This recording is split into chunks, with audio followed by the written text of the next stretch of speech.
O ano era 1620. Um pequeno navio de madeira, o Mayflower, embarcou em uma jornada traiçoeira através do vasto Oceano Atlântico. A bordo, mais de 100 passageiros, hoje conhecidos como peregrinos, fugiam da perseguição religiosa na Inglaterra. As condições a bordo do Mayflower eram apertadas e difíceis. A viagem foi longa e árdua, cheia de tempestades e doenças. Semanas se transformaram em meses, e passageiros e tripulação suportaram alojamentos apertados e comida racionada. Finalmente, desembarcaram no que hoje é Cape Cod, Massachusetts, bem longe do destino planejado. A visão daquela terra, desconhecida e selvagem, encheu-os de apreensão e esperança. O primeiro inverno no Novo Mundo foi brutal para os peregrinos. O frio era implacável e a terra oferecia pouco conforto. Parecia estar acampando na Serra Catarinense em pleno julho. Escassez de alimentos, abrigos inadequados. Tudo isso os tornou vulneráveis a doenças. Muitos sucumbiram ao escorbuto, pneumonia e outras doenças. Os peregrinos lutaram para construir o assentamento, Plymouth, em meio às condições implacáveis. Era como construir uma casa na Amazônia durante a época das chuvas. O sonho de uma colheita farta logo deu lugar à dura realidade da sobrevivência. Parecia plantar mandioca no deserto.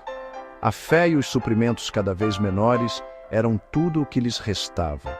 A morte se tornou uma presença constante, uma sombra sobre a pequena comunidade. Sepultavam os mortos em covas sem nome na costa. Cada perda era um lembrete da fragilidade da vida naquela nova terra. Os sobreviventes perseveraram com a força da fé e a esperança de um futuro melhor, igualzinho a gente torcendo para o Brasil na Copa. A sobrevivência dependia da adaptação àquele novo ambiente e de encontrar um meio de se sustentar. Tinham que aprender a se virar, tipo um brasileiro na gringa. No meio de tantas lutas, os peregrinos conheceram Squanto, um nativo americano Patuxet. A história de Squanto era marcada por dificuldades e resiliência. Anos antes, ele tinha sido capturado por exploradores ingleses e levado para a Europa. Quando voltou, encontrou sua tribo devastada por doenças. Squanto falava inglês e conhecia bem o ambiente local. Isso se provou essencial para os peregrinos. Ele ensinou a cultivar a terra, plantar milho, abóbora e a pescar nos rios e mares. Deu aula de agricultura, tipo curso de YouTube, mostrou as plantas comestíveis e os segredos do ecossistema local. Era um guia completo, tipo aqueles aplicativos de trilha. Squanto foi além do conhecimento prático. Ele negociou a paz entre os peregrinos e a tribo Wampanoag. Fez um trabalho de diplomata, tipo o Barão do Rio Branco. A ajuda dele foi fundamental para a sobrevivência dos peregrinos nos primeiros anos.